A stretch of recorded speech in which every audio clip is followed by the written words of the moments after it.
What's up, guys? It's ShadowNet here.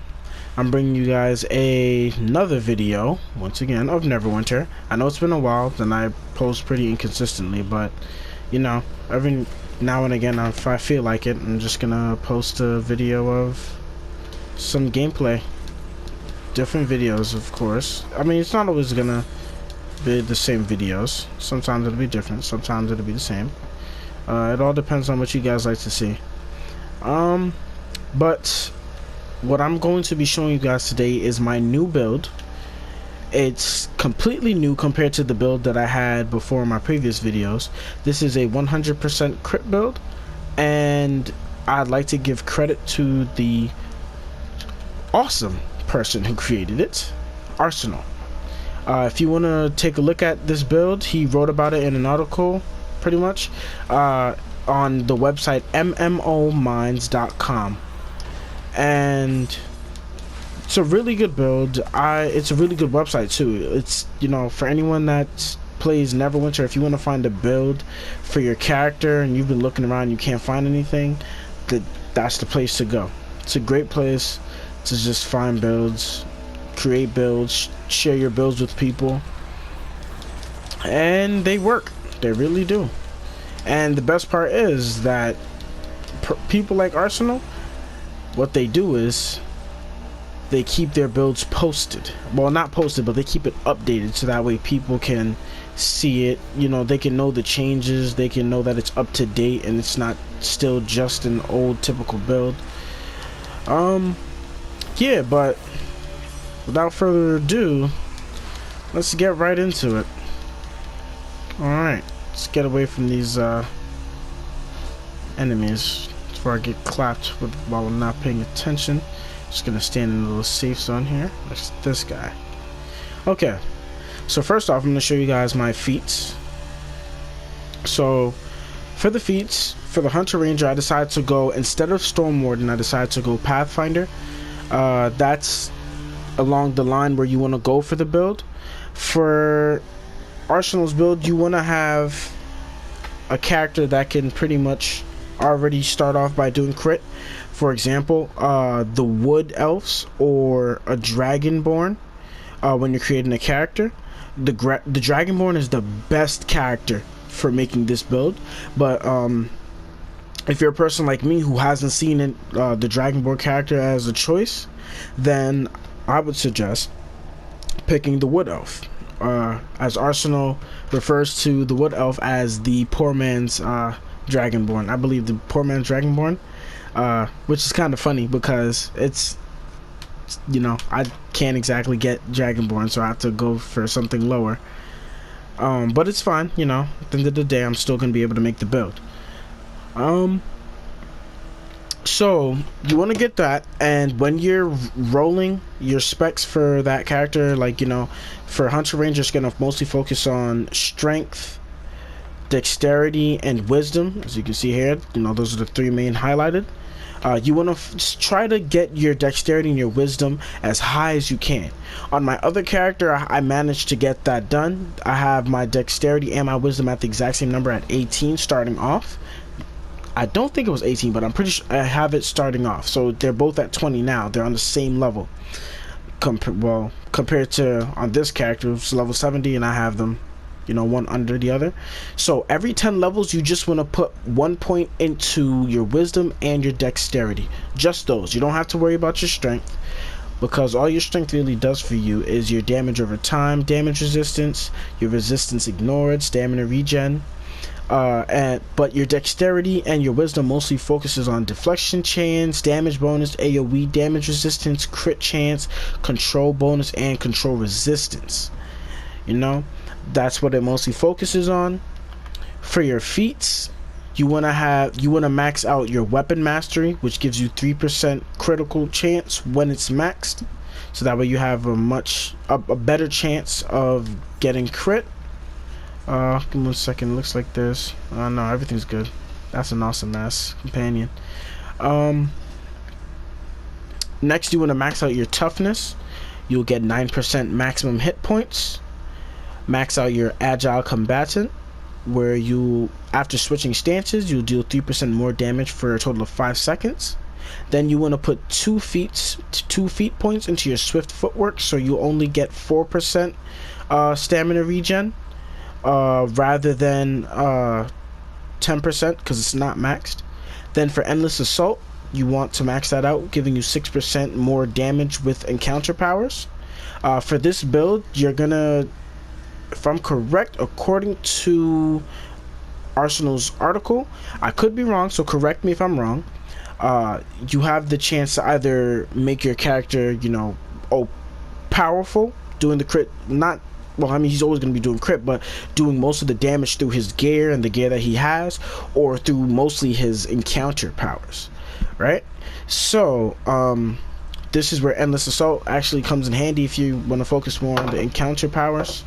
You will put 1 feat point in your Nature's Enhancement, so that way it increases your deflect severity by 1% for 5 seconds. You want to put 2 feat points into Lucky Skirmisher, increasing your deflection chance by 3%, and then you want to finish it out. I'm pretty sure I already said that, but I'm not sure. And then you want to max out your Disciple of Dexterity, giving you 6% bonus damage. So when you go to the Combatant Paragon, to the right of your heroic tree, you want to max out Bloodletting, which gives you 5% more lifesteal when you're in the melee stance. So say if you're slapping up a couple enemies, here, I'll go ahead and show you guys. You placed in the copper bracket. Interesting. Alright, so when we get into the the melee stance, if we can find a non-open battle, these other enemies, right down here. So if we come down here, just take a quick look at my health. You can, matter of fact, you can look at my character and see it. You see that he's getting green health. You know, the green number is pretty much the health, of course, for anyone that doesn't know or does know. See, he's getting the lifesteal just by doing that alone, and it helps because I'm actually withstanding. So, you know, if there's like a few enemies, you don't feel like using your counter powers, wasting it on a few weaker enemies, you just want to slap them up a bit, and you get your health back. You get regen. It'll make it a lot harder for you to get to die, of course, for on the enemy side. But yeah, it'll increase your lifesteal, especially if your items or your gear has lifesteal on it already. It increases your lifesteal chances, you know, pretty much more lifesteal, you get more health back. Give me 1 second to deal with these noobs. This is just the new rotation that I have here for our Arsenal's build. It's very strong, very, very strong. Love it. And I took the advice, well, it's not that I took the advice, but I pretty much went ahead and realized that Arsenal also uses Fox's Cunning and Fox Swift in this build. And I know in my last build, a lot of my viewers were recommending that one encounter power to me. And if you're one of those people and you're watching this video, I freaking love you. I absolutely love you, because that ability is amazing. I love it. I love it. I mean, I know I was teleporting all around and stuff with my previous build, which is still pretty cool, and I kind of want to make it again, but Fox's Cunning and Fox Swift really comes in handy, especially if you're battling within a team. Giving your teammates that extra dodge with Fox's Cunning really comes in handy. Alright, so back to the feats. When you go to the Trapper Paragon, you want to max out your fleet stance, giving you 10%. When you switch your stance, you move 10% faster for 6 seconds. Death Strikes, which gives you 10% more damage with ranged encounter powers, and 10% more damage with melee encounter powers. Forest Bond, you want to max that out as well. For when you apply Grasping Roots, you reduce the cooldown of all your currently recharging powers by 5%. So you're going to be having a lot of cooldown reductions due to the Trapper Paragon tree. The Swiftness of the Fox, pretty much same thing. They shorten your cooldowns based on whether you're using encounters and at wills, or your daily, or your melee encounters and at wills, excuse me, and your ranged encounter and at wills, or your dailies. It'll reduce your cooldown some more. You have extra with Ancient Roots. You want to max that out. It'll increase the how longer your strong grasping roots and your weak grasping roots will last on an enemy, to 2.5 for weak grasping roots and 5 for strong grasping roots. For thorned roots, you will deal your strong grasping roots. They'll be upgraded to thorned roots, which will do 200% of your main hand damage when hitting a control immune target, an additional 450%. So you're putting in lots of damage with your roots, a lot, because the whole point of your Trapper Paragon tree, not just Trapper Paragon tree, but the crit build itself, is pretty much focusing on keeping your enemy in one place, pulling all your enemies to one place, and just absolutely raping them with the damage and the crit. Then the stacking of non-stop damage, constantly just hitting them with damage. That's pretty much what you're doing, and you're focusing on helping out your teammates, helping out with the boss, taking on those bigger guys, helping your teammates taking on the bigger guys. Pretty much basic stuff. You also want to max out your Serpent's Bite. So with your aspect of the Serpent class feature, this is a bonus which adds an extra 5% more damage stack and a 2.5% critical chance stack. And then your Biting Stairs, you want to max that 1 point, and it pretty much your Thorned Roots become Biting Snares. With your Thorned Roots or Grasping Roots, they become Biting Snares, and when you shift your stance, you go into Master Trapper, which generates 20% of your AP. You increases your damage by 30% and increases your Thorned Roots and control durations by 60% for 10 seconds. I believe that's all around amazing. Oh, well, what is going on here?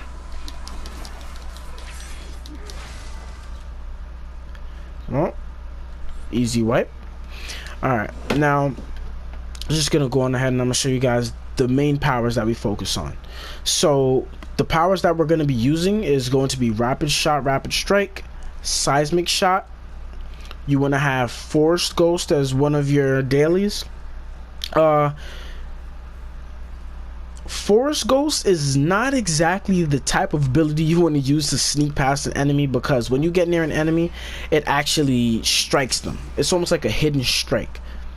So if you played the game Paragon, it's like Kalari, if you've used her. She's in the shadow plane, she strikes, you can go back in the shadow plane, it's typical stuff. You're in the shadow, you hit your target, come out, go back into the shadows. It's not really the best for sneaking through enemies. It's really not. Next, you want to get Constricting Arrow and Steel Breeze, and you also want to get Aspect of the Serpent, thanks to our feat over here. Where is it? This one, Serpent's Bite. It gives us the bonus stacks of damage, but Aspect of the Serpent already does stack damage. It gives 3% more stacked damage buffs, pretty much, and I have it ranked 3, so it just keeps increasing. We also want to use Hunter's Teamwork and Careful Attack. Hunter's Teamwork is more like, if you use it on an enemy and you pick up their item, you should get like stamina, extra hit points. I believe that's pretty much it. I'm not going to divulge too much into that because you're not really ever going to use that much. But if you're a character like me who will use it every now and again just to, pick up the enemy's item, just because you want to get away, it increases your stamina a bit, so it keeps you running and on your toes. You use that.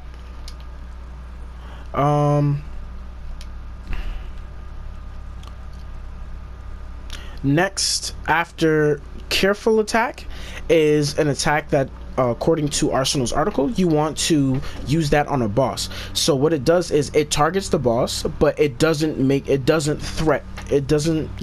boss become threatened or anything like that. Here, I'll show you an example. The only downfall with this, you have to get in range, so sometimes you have to get close. So here, I'll sneak up to one of these enemies and I'll go ahead and use that. You see how I targeted him, but he won't attack. But if I was to strike that target, if I'm correct, I believe he takes more damage. I believe that's what happens. In the description, it says that it does damage. I don't really see any type of damage that it does. I've already checked myself. I've already gone up to a target and marked him, and it literally doesn't do any damage. Literally, you see? Nothing. It doesn't do anything to him at all. It's more like a debuff. Doesn't do a thing. So you get up there, smack him around a bit.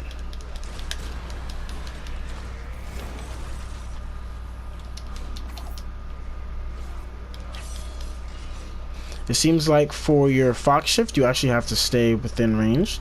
So just keep that just in case. Yeah, try to stay in range with your Fox shift. But back to the powers.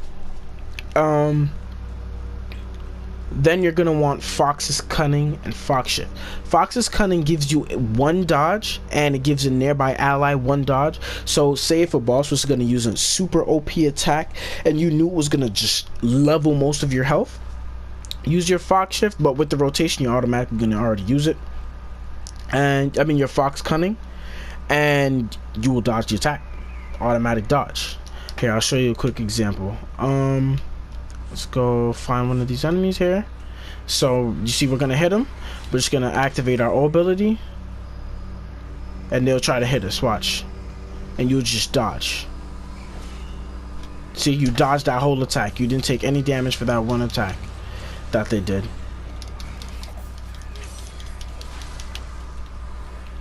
It's honestly, I believe it comes in handy a lot, because an ability like that, I really feel like when you're in trouble, you could just focus on just that ability and really just dodge some pretty crazy attacks that are incoming.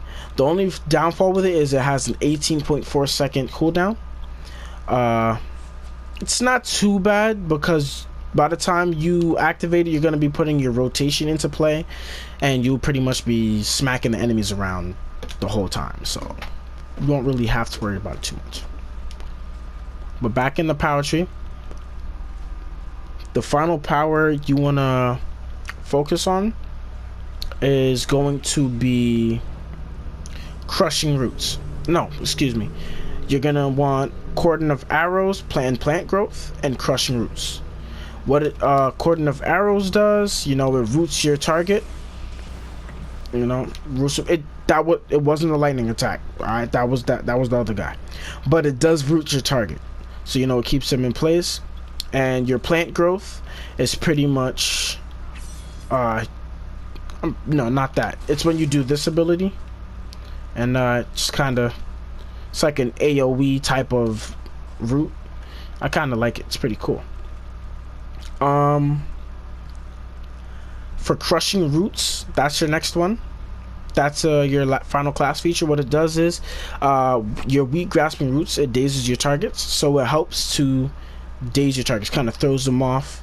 And when you upgrade it, it just increases the duration of that daze, so your targets pretty much become dazed once they get rooted by weak grasping roots. So after showing you guys the powers, the feats, your rapid shot's gonna be in your R2 ability. For Xbox, gonna be right trigger. Seismic shot's gonna be left button and X for Xbox, L1 and square for PlayStation. Your forward scope's gonna be L1 triangle. That's L1 and Y for Xbox. Constricting arrows is gonna be B for Xbox. No, excuse me, square for PlayStation, X for Xbox. Your Hunter's Teamwork and Careful Attack is going to be L2 for PlayStation, left trigger for Xbox. Fox's Cunning and Fox Shift is going to be B for Xbox and O for PlayStation. And your Cordon of Arrows and Plant Growth is going to be triangle for PlayStation, and I believe that's Y for Xbox. And then you just need Crushing Roots as a class feature, and your Aspect of the Serpent. So don't forget those are important. Okay, so once you have those, I'm gonna go on ahead and show you guys the rotation. So the rotation is simple. You can either start from a melee stance or a range stance.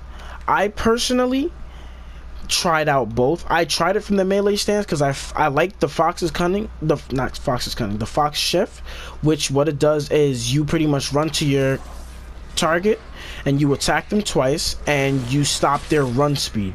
You slow down their run speed and it does damage to them. I like that. But the thing is, I feel like it doesn't do enough damage because there's times when you can miss your cordon of arrows and it just doesn't really come in handy. I feel like using your melee stance after using your range stance is kind of like a cleanup. So like say if you missed a lot of your targets, it's definitely a cleanup. Definitely. Next, pretty much what you want to focus on is snaring your enemies. That's what you want to do. Try not to miss any of your attacks. It'll come in handy if you don't miss, but at the end of the day, it's still a very strong rotation. Very, very strong, especially if you focus on going on the build. If you go on mmomines.com, go to Arsenal's 100% crit PvE build, you can read it there, read it up. You can see exactly how to do everything. He goes down, he breaks everything down for you. He's really good at explaining everything. And if you're a noob like me, it'll be kind of hard to understand, but you can understand enough of it if you've played this game before to know. So here's what the rotation is going to be from the range stance. So you're going to do O, square, triangle, change your stance, O, square, triangle, and say for instance your AP was max and you were able to use your seismic shot, then you would pop that, but that's only in the case that it was there. Okay, so for Xbox, that's BXY, change your stance, or RB, BXY, and then left button and X. So we'll do that again. So it's O to dodge, cordon of arrows right there, and you O, X, triangle. Sometimes we got little critters like that, but I mean, well, look at that. I guess people are just coming in and just absolutely wrecking these enemies. These people are monsters. They're showing no mercy at all. I'm gonna show you guys again. If anything, if you guys aren't getting the rotation now, I'll definitely make another video that will definitely show the rotation, so that way you guys can most definitely see it and it'll be there for you, so you guys won't have to break this video down for yourself. So O, square, triangle. Try not to miss your cordon of arrows like I miss it, because what it does, it drags in most of your enemies, but then that your plant growth really comes in handy. That's what really smacks up most of them. You press O, square, triangle, press O again, triangle. Never forget to change your stance after you do O, square, triangle. Okay, and that's pretty much the rotation. Like I said, if you want to look into this more, because there's a whole lot more to this build than just what I've showed you alone. This is more like the basic stuff, but you know, you got to know the gear to get, all that other good stuff. If you want to look into that, just you can search up on Google too. You don't even have to go search up the website. You can just search up 100% PvE crit build Arsenal, or you can type in Arsenal 100% PvE crit build, either way, and it'll literally pop up there for you. And as long as it says the link is mmomines.com, then you literally found the build. Literally, so you can just read up on it like I'm reading up on it. I've read it about like 10 times, just trying to understand everything and remember everything. I'm still reading it as we speak, actually. But yeah, hope you guys enjoyed this video. I'm definitely gonna make more, like I always do, even though I'm inconsistent with it. Hope you guys enjoy. Hit that like button, subscribe, and stay tuned for some more eventually.